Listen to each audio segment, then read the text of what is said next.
హ్రీంకారి తర్వాతి నామం ఇది 301వ నామము. హ్రీంకారి.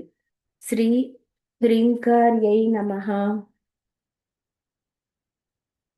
నామరూపాలు కలిగినది సృష్టి అని చెప్పుకున్నాం. నామరూప వివర్జిత, సృష్టికి అతీతం. ఈ అమ్మవారి నుండి నామరూపాత్మకమైన జగత్తు వచ్చింది. ఏది రావాలన్నా ఆకాశం నుండి రావాలి. నామరూప రహితమైన స్థితి ఆకాశం. ఆకాశం కంటే సూక్ష్మమైన స్థితి ఒకటి ఉన్నది. ఆత్మానః ఆకాశః సంభూతః ఆకాశాత్ వాయుః అని.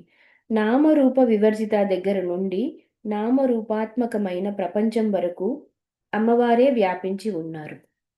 భువనేశ్వరి నామం దగ్గర నుండి భువనాలన్నీ చూపిస్తూ భువనాలన్నిటిలో ఈశ్వరిగా ఉన్నది మాత్రము సత్ చిత్ ఆనందమే అని నిరూపించారు. మనం భువనాలను చూస్తున్నాం కానీ ఈశ్వరుని చూడటం లేదు. ఈశ్వర స్వరూపమైన సచ్చితానందమును పట్టుకోవాలి. ఈశ్వరి నామరూప వివర్జిత అని ప్రతిపాదించబడింది. ఆమెతో సహా భువనాలన్నీ కలిపి ఆవిడ స్వరూపంగా చూడాలి. కుండతో సహా మట్టిని ఎలా చూస్తామో అలాగే భువనాలలో భువనాలతో సహా భువనేశ్వరిని చూడాలి. భుక్తునికి భువనములు భువనేశ్వరీయమయంగా అనిపిస్తే సామాన్యులకు ఆ, భక్తునికి భక్తునికి భువనములు భువనేశ్వరీమయంగా అనిపిస్తే సామాన్యులకు మాత్రం భువనాలుగానే కనిపిస్తాయి. భువనేశ్వరి అంటే భువనాలలో ఉన్న ఈశ్వరిని పట్టుకోవడానికి ప్రయత్నం చేయడం.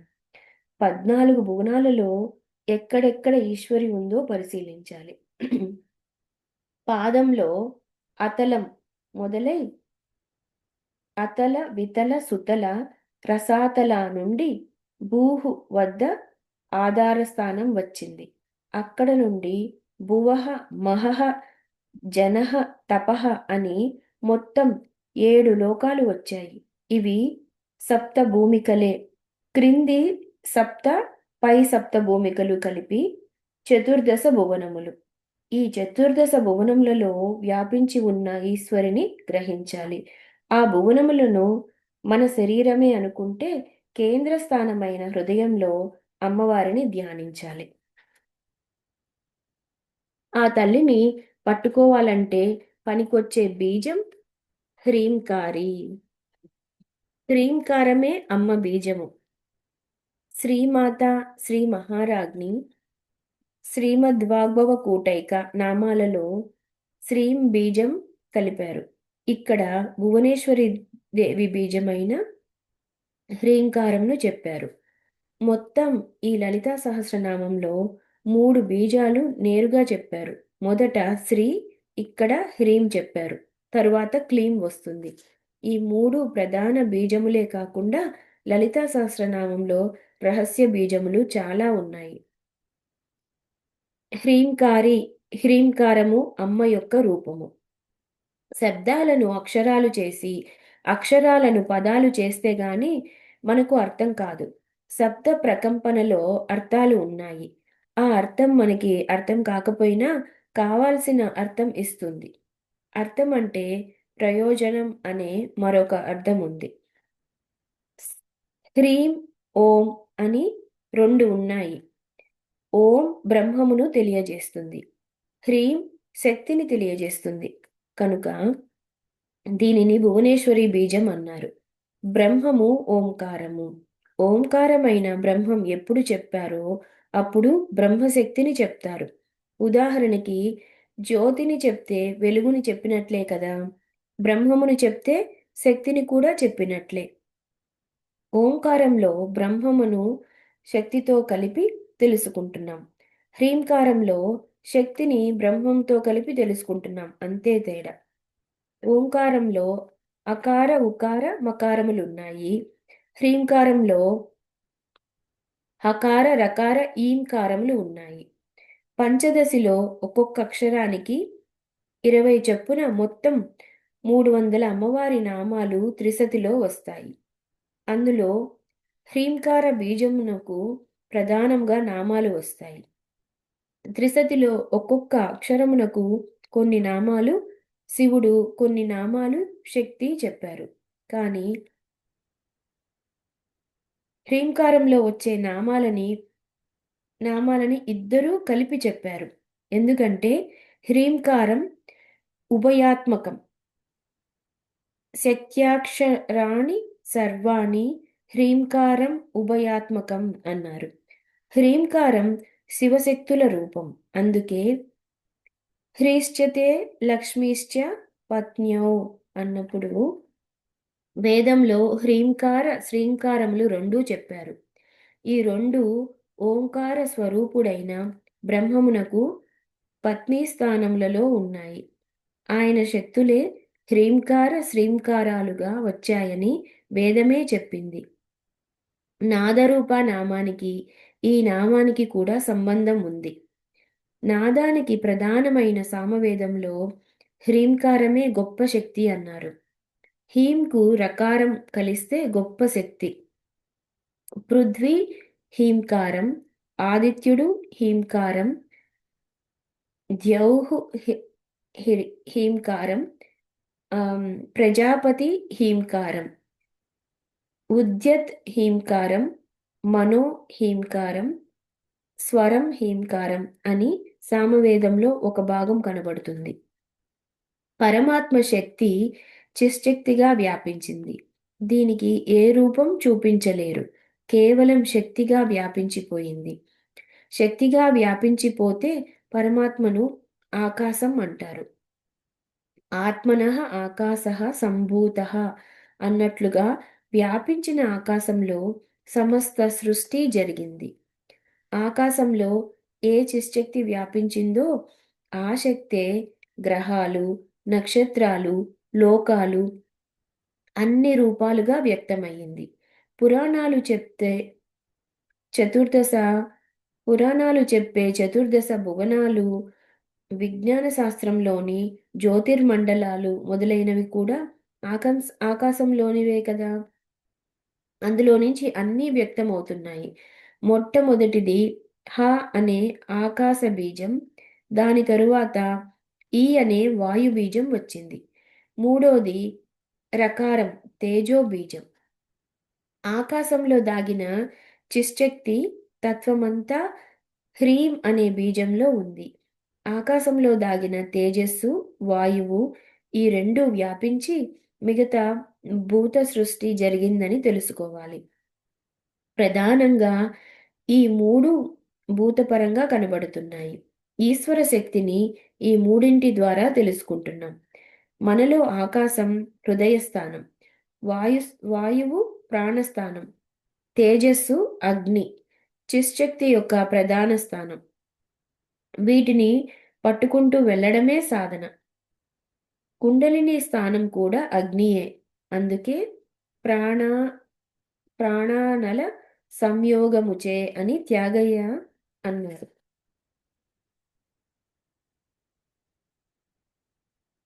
హ్రీంకారాన్ని సాధన చేస్తే హ్రీంకారాన్ని సాధన చేసే విషయములు దేవీ భాగవతంలో కూడా చాలా వివరించారు. స్థూల, సూక్ష్మ, కారణములనే 3 శరీరములున్నాయి. పైన తురీయం అనే చైతన్యం ఉన్నది. ఈ 4 కలిపి చూస్తే భువనములందు ఉన్న ఆ ఈశ్వరీ తేజం తెలుస్తుంది. హకారో స్థూల దేహ స్యాత్ హకారో స్థూల దేహ స్యాత్ రకారో సూక్ష్మ దేహకః ఈకారః కారణాత్మస్యౌ హ్రీంకారో అహం తురీయకం. హకారం స్థూల దేహాన్ని, రకారం సూక్ష్మదేహాన్ని, ఈకారం కారణదేహాన్ని తెలియజేస్తాయి. హ్రీం ఈ మూడింటిని తెలియజేస్తూ మూడింటి పైన ఉన్న తురీయాన్ని అందిస్తుంది. హ్రీంకారం అనేది మన శరీరంలో ఉన్న స్థూల, సూక్ష్మ, కారణ శరీరాలలో ఉన్న ఈశ్వర తేజాన్ని తెలియజేయడానికి పని చేస్తూనే క్రమక్రమంగా దానికి అతీతమైన శక్తిని కూడా అందిస్తున్నది. భువనాధ్యక్షురాలైన అమ్మవారిని ఈ బీజం ద్వారా ఉపాసన చేస్తే భువనములలో ప్రతిదీ మనకు అనుకూలమవుతుంది. అందుకే హ్రీంకారోపాసన చాలా విశేషంగా చెప్తున్నారు. ఇంకో చోట హ్రీంకార అర్థాన్ని చెప్తూ సత్ చిత్ ఆనంద స్వరూపాలే దీనిలో ఉన్నాయని చెప్పారు. సత్స్వరూపత్సదాకారో హకారో ధర్మతత్పరః చిదాకార శివాకారో రేఫత్సార్వార్థ సిద్ధిదః ఆనందరూపయోర్యాఖ్యాత్ ఈకారః సర్వకామదః బిందురూపో తదంతస్థో భవేతాం మోక్షదాయినౌ సచ్చిదానందరూపం తత్ ప్రోక్తం బీజం మనీషిభిః సచ్చిదానందరూపం యత్పరం బ్రహ్మ తదేవహి. సత్ని తెలియజేసేది హకారము. దీని ఉపాసన వల్ల ధర్మ పురుషార్థం సిద్ధిస్తుంది. చిత్ని అగ్నిని తెలియజేస్తున్నది. రేఫహ అంటే రకారం. దీని ఉపాసన వల్ల సంపద వస్తుంది.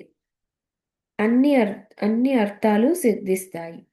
ఈంకారం కామము కోరికలను తీరుస్తుంది. సో హకారం ధర్మ పురుషార్థాలని, రకారం అర్థ పురుషార్థాలని, ఈకారం కామ పురుషార్థాలని ఇస్తుంది. హకారం సత్ని, రకారం చిత్ని, ఈకారం ఆనందాన్ని తెలియజేస్తుంది. కోరిక తీరితేనే కదా ఆనందం. భౌతికంగా ధర్మార్థ కామములని చూస్తున్నాం. భౌతిక ప్రయోజనములు, పారమార్థిక ప్రయోజనములు రెండూ ఉన్నాయి. భౌతికంగా ధర్మ అర్థ కామాలు, పారమార్థికంగా సత్ చిత్ ఆనందాలు. మరి మోక్షం అంటే బిందు రూపో తదంతస్థో భవేత మోక్షదాయిన్యౌ అంటే హ రా ఈ చెప్పాక అనేది మోక్షదాయిని అన్నారు. చతుర్విధ పురుషార్థాలు ఇవ్వగలిగే శక్తి హ్రీంలో ఉన్నది. ఈ బీజాక్షరం ఉంటే అమ్మవారి విద్య వచ్చినట్లే. ఇది పరిపూర్ణమైన బీజం అవుతుంది. ఇది భువనేశ్వరి బీజం. హ్రీంకారి అని ఈ బీజాక్షర స్వరూపంగా అమ్మవారిని చూపిస్తున్నారు. హకారం ఆకాశంతో మొదలయ్యి అక్కడి నుంచి వచ్చిన ఈ స్వరూపానంతటినీ చెప్తుంది. ఆకాశమే నామరూపాలను నిర్వహిస్తున్నది. అలాగే మన రూపాన్ని, మన నామాన్ని నిర్వహిస్తున్నది కూడా మన లోపల ఆకాశమే. మన లోపలైతే దహరాకాశము, బయటైతే మహాకాశము. రెండింటికి ఆధారమైతే చిదాకాశము. ఆకాశాన్ని పట్టుకోవాలి. అమ్మవారు ఆకాశ విద్య. అప్పయ్య దీక్షితుల వారు ఆకాశమాది జనని శరణం ప్రపద్యే అన్నారు. ఆది జనని అయిన ఆకాశానికి నమస్కారము. అన్ని భూతములను ఆకాశంలోనే చూస్తున్నాం. ఆకాశం అన్ని భూతాలను సృష్టిస్తోంది అని. ఆకాశం అంటే శూన్యము కాదు, చిశ్శక్తితో వ్యాపించినది ఆకాశము. ఆకాశం అంటేనే శక్తి సంభరితము. అమ్మవారి ఉపాసన అంటేనే ఆకాశోపాసన. పంచభూతాల్లో ఒక్కొక్కటి లయం చేసుకుంటూ వెళితే ఆకాశం పైన ఉన్నది ఆత్మవస్తువేగా అంటున్నారు. ఆకాశం దాకా వెళ్ళడం అంటే ఆత్మవస్తువుకి దగ్గరగా వెళ్ళినట్లే. ఆకాశం యొక్క గుణం శబ్దము. శబ్దం అంటే నాదమేగా. నాదరూప హ్రీంకారి కలపండి. నామరూప వివర్జిత అయిన చిదాకాశంలో నాదరూపంగా అమ్మవారు వ్యక్తమై తరువాత జాగ్రత్త రూపమైన నామరూపాలను సృష్టించింది. నామరూపమైన ప్రపంచంలో నామరూప వివర్జిత అయిన తల్లి నాదరూపంగా వ్యాపించి హ్రీంకారిగా ధ్వనిస్తున్నది. ఎంత అందమైన అన్వయం! హ్రీంకారి అనగా ఇంత విషయం ఉంది. ఆకాశో హవై నామరూపయోర్నిర్విహిత తే యదస్ యదంతరా తద్బ్రహ్మ తదమృతం సా ఆత్మ చిశ్శక్తిరూపా ఆకాశ ఏవ నామరూపయోర్నిర్వాహక తదుభయం వినా యదదిష్టి యదధిష్టానమాత్రం అవశిష్యతే తదేవ బ్రహ్మేతి. దీని భాష్యము: నామరూపాలను నిర్వహించుచున్నది ఆకాశం. నామరూపాలు తీసేస్తే మిగిలినది చిదాకాశం, అదే చిదంబరం. అక్కడ చిశ్శక్తి వ్యాపించి ఉంది. ఈ విషయమంతా చాంద్యోగ్యంలో చెప్పబడుతున్నది. చాందోగ్యం సామవేదంలోనిది. అందులోనే తత్వమసి మహావాక్యం వస్తుంది. అలాంటి చాంద్యోగ్యోపనిషత్తులో చెప్పబడ్డ రహస్యమంతా ఇక్కడ వివరించి చూపిస్తున్నారు. బీజాక్షరాలని ఊరికే జడుల్లా చేసేయకుండా ఇప్పుడు ఇంత విషయం అమ్మవారు మనకి తెలియజేశారు. ఇకపై అన్నప్పుడు కొంచెం అనుభూతితో హ, ర, ఈం కారంలను మనం చేసుకుంటే మంచిది. వియదీకార సంయుక్తం వీతి హోత్ర సమన్వితం అర్ధేందు దులసితం చే దేవ్యాః బీజం సర్వార్థ సాధకం ఏవమేకాక్షరం మంత్రం యతయః శుద్ధ చేతసః ధ్యాయంతి పరమానందమయ జ్ఞానాంబు రాశయః. ఇది దేవి అథర్వ శీర్షంలో ఉంది. వియత్ ఆకాశం, ఆకాశ బీజం హకారం. ఈ ఈకార సంయుక్తం, ఈ కలుపుకోవాలి. వీతి శ్రోత్ర సమన్వితం అంటే అగ్ని బీజమైన రకారాన్ని కలిపి దానికి అర్ధేందు దులసితం అంటే ఇదే అర్ధచంద్రాకారం అనుకోవచ్చు. ఓం అన్నప్పుడు చివర అర్ధచంద్రం వచ్చింది. సూర్యుడు అర్ధచంద్రం వచ్చింది. శివుడు ఓంకార రూపుడైనప్పుడు చివరికి అర్ధచంద్రుడు వచ్చాడు. శివుని తలపై చంద్రశేఖరుడు ఉన్నాడు. ఇప్పుడు చంద్రశేఖరుడు అంటే ఏమిటో తెలిసింది కదా. శివుడు ఓంకార రూపుడు కనుక అర్ధచంద్రునితో కూడి చంద్రశేఖరుడు అయ్యాడు. అదే అమ్మ రూపం. హ్రీంకారం హ్రీంకారం అమ్మవారైనప్పుడు ఆవిడకి అనే నాదమే చంద్రబిందువు. అర్ధేందు దులసితం దేవ్యాహ బీజం. ఈ బీజం చేస్తే సర్వార్థ సాధకం, అన్ని సిద్ధిస్తాయి. ఈ ఒక్క అక్షరాన్ని పట్టుకుంటే ఏవం ఏకాక్షరం మంత్రం యతయః శుద్ధ చేతసః. యతయః అంటే ఇంద్రియాలను నిగ్రహించువారు. శుద్ధ చేతస్కులైన వారు హ్రీంకారం సహాయంతో ఆ స్థితికి వెళ్ళి ధ్యాయంతి పరమానందమయ జ్ఞానాంబురాశయః. వారు జ్ఞాన సముద్రంతో తాదాత్మ్యులై ఆనంద పారవస్యాన్ని అనుభవిస్తారు.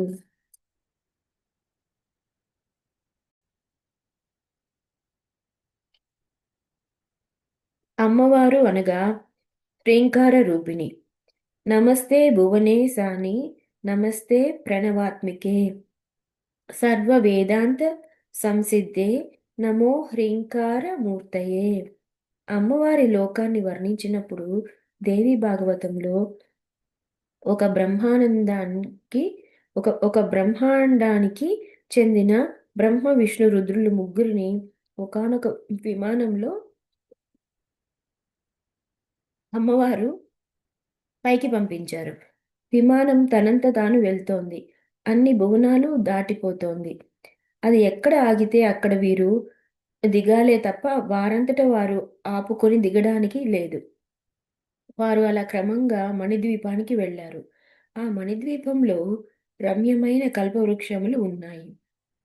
అక్కడ పక్షులు రెక్కలార్చుతూ తిరుగుతూ హురింకారాన్ని జపిస్తున్నాయి. అమ్మవారి లోకమంతా హ్రీం అనే నాదంతో నిండి ఉంది. ఇవన్నీ మంత్ర విశేషములు.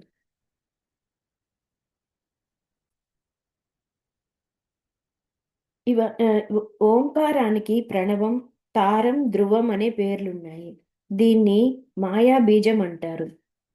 హ్రీంకారానికి శక్తి బీజం, హృల్లేఖ, మాలిని, శివవల్లరి అంటే శివతీగ అనే పేర్లు ఉన్నాయి. మంత్ర సాధన చేస్తూ ఉండగా మన లోపల కుండలిని జాగృతమవుతుంది. ఈ 3 అక్షరములు 3 గ్రంథులు. కళ, వాణి. ఈ తల్లికే వాణి అని పేరు. మూర్తి, బీజశక్తి, కుండలిని, హ్రీం బ్రహ్మేతి అని శాస్త్రం కూడా బహునామాలను వివరిస్తోంది. హ్రీం అనే దానికి హ్రీం అనే దానిని నాదంతో కలపాలి అంటే ఉపాసన కావాలి. నాదం తీసేస్తే నామం అయిపోతుంది. హాయిగా చేసుకోవచ్చు. శక్తి మాత్రం ఏం తగ్గదు. హ్రీం అంటే హ, ర, ఈం. నాదం తీసేస్తే హరి అయింది. అంటే తీసేస్తే హరి అయింది. ఈ నామంలో కూడా ఇంత విశేషముంది. ఊరికే చెప్పిన మాట కాదు. తదాతాం హరమిత్యాహు. ఓం ఆత్మేతి బహుశ్రుతాః కామేశశక్తిం బ్రువతే హరిమాత్మేతి చాపరే. ఓంకారం యొక్క శక్తినే హరి అని అంటారు. ఓంకారం శివుడు శక్తిగా వ్యాపించిపోయాడు అంటే హరి. ఇది తెలుసుకోవడమే శివకేశవ అభేదము.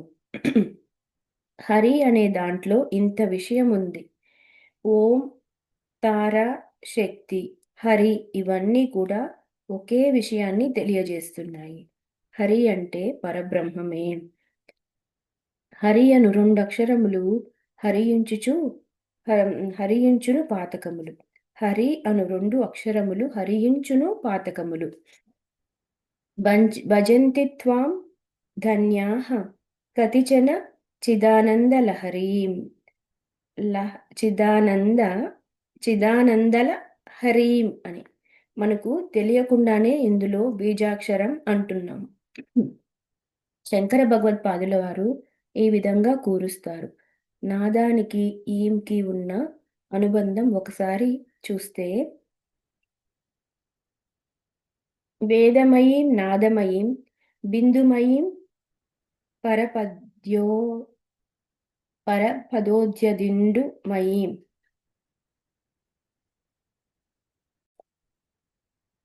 మళ్ళీ చదువుతానండి. వేదమయీం నాదమయీం బిందుమయీం పరపద్యోది దిందుమయీం మంత్రమయీం తంత్రమయీం ప్రకృతిమయీం నౌమి విశ్వవికృతిమయీం. పంచ పంచసతిలో మూకకవి రచన ఇది. ఆ వేదమయే నాదమయీం, అదే నాద రూపం. ఇదంతా భువనాలన్నిటా నిండి ఉంది.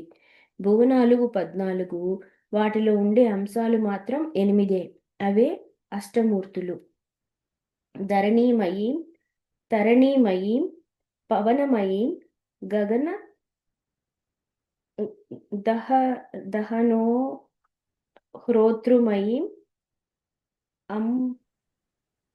అంబుమయీం, ఇందుమయీం, అంబామనుకంప మాది మామీక్షే. అంటే ఇందులో అష్టమూర్త్యాత్మకమైన భువనములంతా వ్యాపించిపోయిన ఈంకార స్వరూపిణి ఆవిష్కరించారు. ఆ రహస్యములే ఇక్కడ హ్రీం నాదంలో తెలుసుకున్నాం.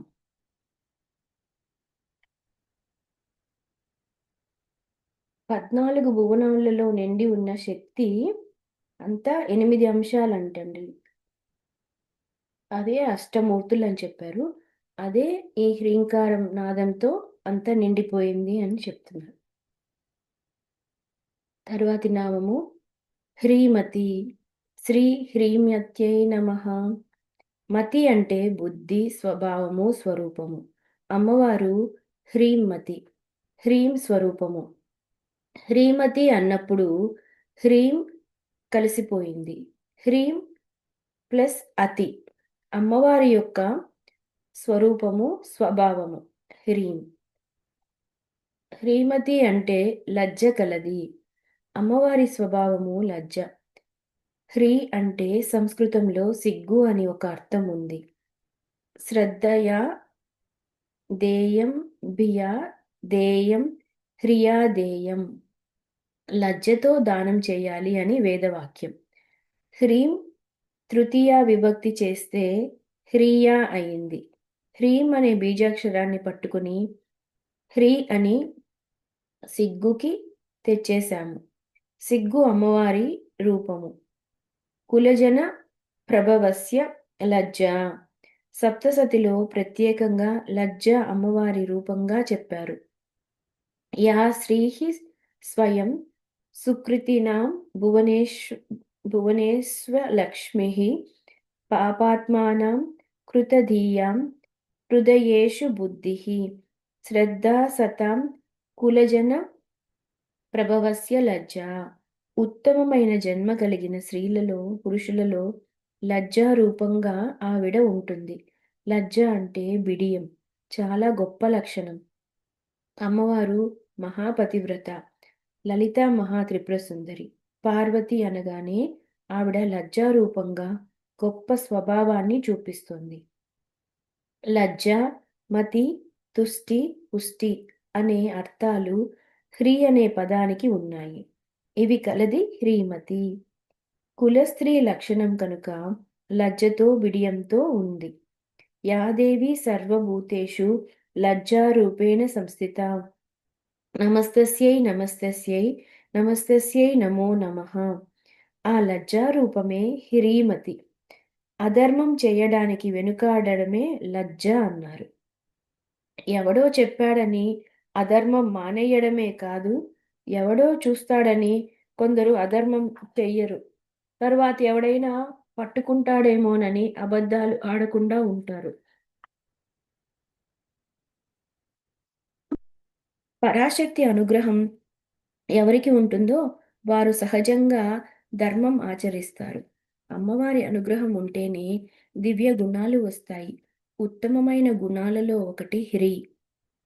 అధర్మం చేయడానికి వెనుకంజ వేస్తే అదే బోలెడు ధర్మాలు చేసినంత అది గొప్ప గుణం. వారికి శాస్త్రం చెప్పనక్కర్లేదు. ఆ బుద్ధి సహజంగా ఉంది. సత్యమునే పలుకవలను అని 10 మార్లు చెప్తే జాలిపడి 11వ మారి కొంతమంది చేస్తారు. రామచంద్రమూర్తి సత్యం వద వాక్యం చదివి సత్యం చెప్పాడా? సీతమ్మ పాతివ్రత్య ధర్మాలు చదివి పతివ్రతగా ఉందా? రామచంద్రమూర్తికి, సీతమ్మకి ఉత్తమ గుణాలు సహజంగా ఉన్నాయి, స్వభావంగా ఉన్నాయి. స్వభావంగా లేక ప్రభావంగా లేకపోతే అభావం అంటారు. అభావం అంటే లేకపోవడం. చాలామందికి ధర్మం అభావం. కొంతమందికి 10 మార్లు చెప్పారు కదా అని చేస్తారు. అది ప్రభావం.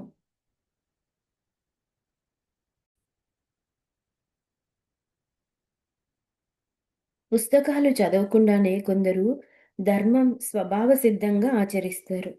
అమ్మవారి దగ్గర హ్రీలాంటి గుణములు స్వభావ సిద్ధంగా ఉన్నాయి. అనంత కళ్యాణ రూపిణిగా ఉంది కనుక హ్రీమతి. ఇది ఒక భావము. లజ్జ అంటే ముడుచుకుపోవడం. రావణాసురుడు వచ్చినప్పుడు సీతమ్మ ఎలా ముడుచుకుంది? అక్కడ అర్థం చేసుకోవాలి. దివ్య స్వభావ దివ్య స్వరూపమంతా అక్కడ దర్శనమిస్తుంది. సీతమ్మ ఉపాసన, అమ్మవారి ఉపాసనే. ఈ గుణాలన్నీ అక్కడ కనపడతాయి. ఆవిడ హ్రీమతి.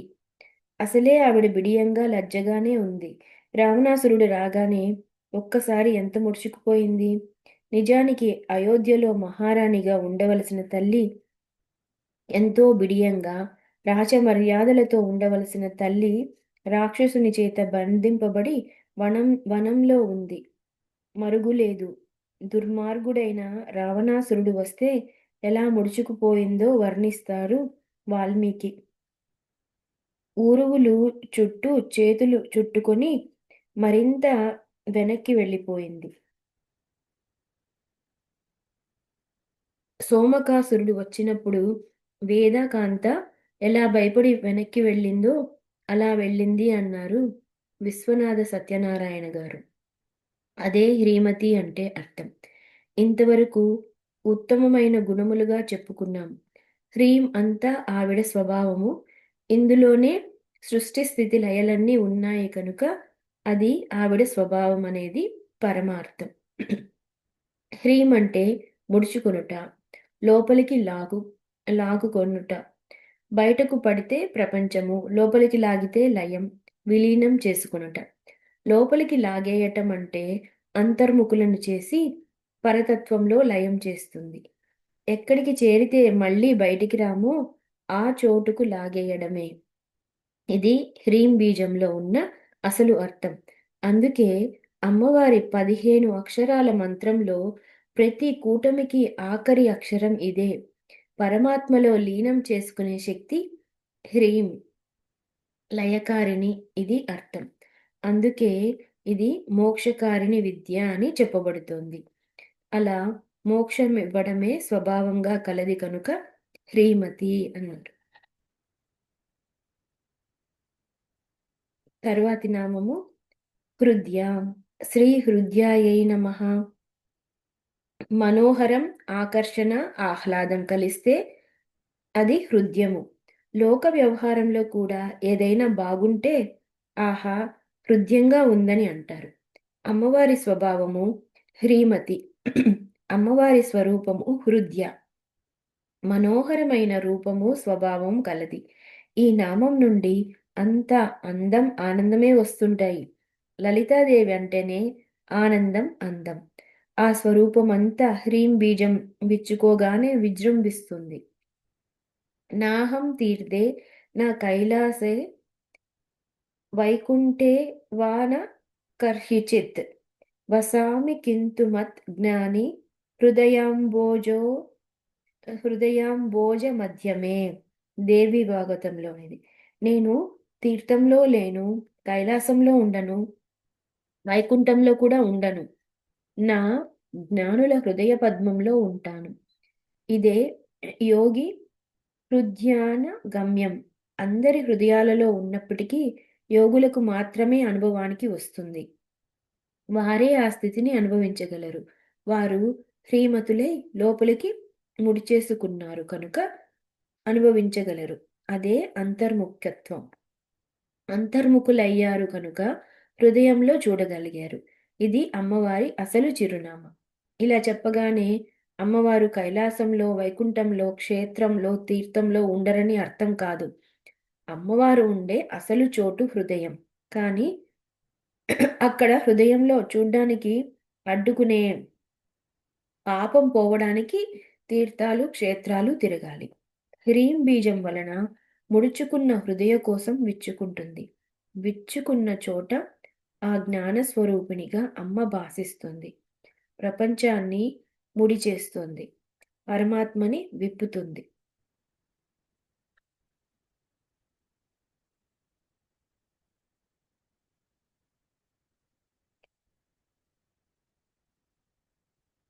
తరువాతి నామము హేయోపాదేయ వర్జిత. శ్రీ హేయోపాదేయ వర్జితాయై నమః. నామరూప వివర్జిత ఎలాంటి గట్టి పదము హేయోపాదేయ వర్జిత అలాంటిదే. ఈ పదం ఉపనిషద్ ఉపనిషద్వచనం. అమ్మవారికి హేయము లేదు, ఉపాదేయము లేదు.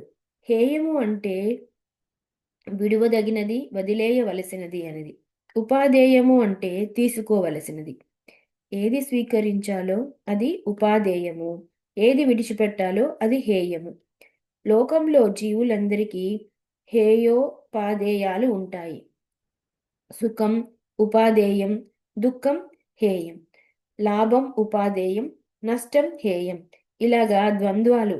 ఆవిడికి ద్వంద్వాలు అనేవి లేవు. ఇది కావాలి, ఇది అక్కర్లేదు అని రెండు లేనిది. ఏదైనా వస్తువు మన దగ్గర లేకపోతే కావాలి అనిపిస్తుంది. ఒక వస్తువు తనది కానప్పుడు వదిలేయాలనిపిస్తుంది. మనల్ని మనం వదులుకోగలమా? ఆత్మని వదులుకోగలమా? ఆత్మని తీసుకోగలమా? అదే మనమై ఉన్నప్పుడు ఈ 2 మనం చేయలేం. అదే నేనై ఉన్న ఆత్మ వస్తువనే అమ్మవారు. అదే హేయోపాదేయ వర్జిత. ఆత్మ వస్తువు అందరిలోనూ ఉంది.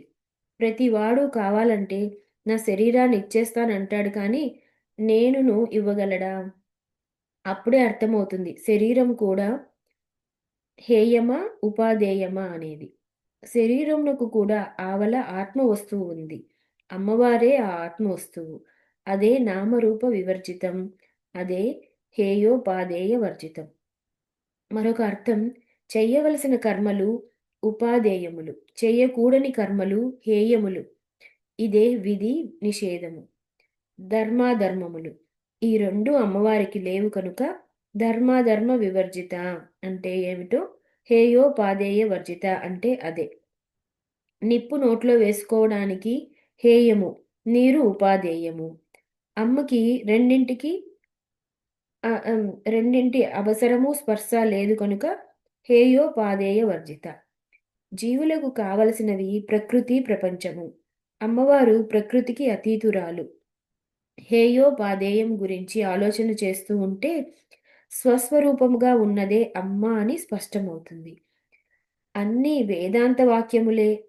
కర్మణ్ కర్మణ్యా కర్మయః పశ్యేద కర్మణి చ కర్మయః అనే గీతావాక్యం న కర్మణా న ప్రజయా ధనేన అనే శృతివాక్యం ఈ భావాన్నే చెప్తున్నాయి. హ్రీంకారి అనేది వట్టి బీజాక్షరముగా చెప్పలేదు. ఇది మనలను అంతర్ముఖులను చేసి మన స్వస్వరూపమైన హేయోపాదేయ వర్జితని చెప్పడమే పరమార్థం. అంతర్ముఖం చేసే విద్యయే హ్రీంకారము. అది ఎక్కడో లేదు, భువనములంతా వ్యాపించి ఉన్నది. ఈ మాట మరొక అర్థం చూద్దాం.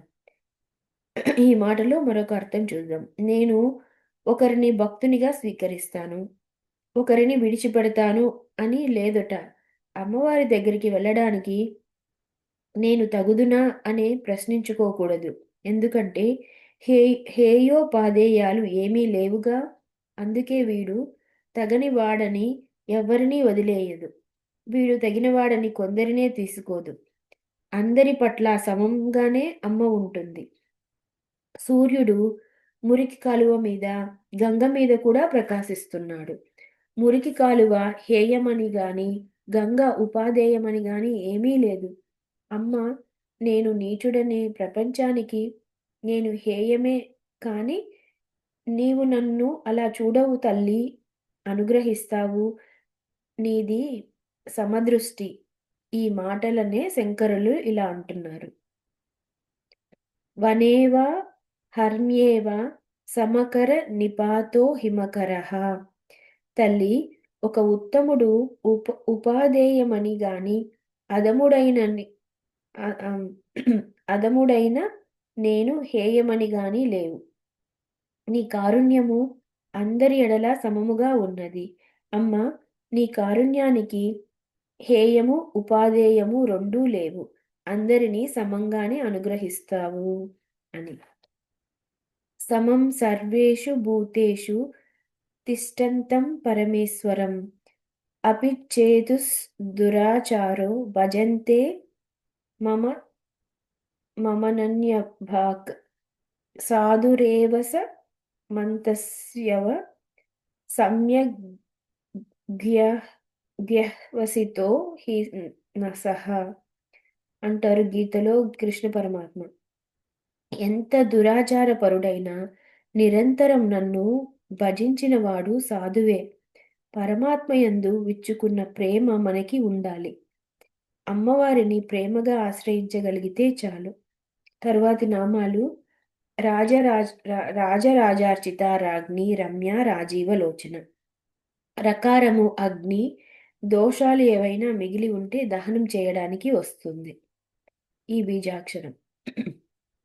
రాజరాజార్చిత నుండి రామారమణలంపట వరకు అంతా రకారం.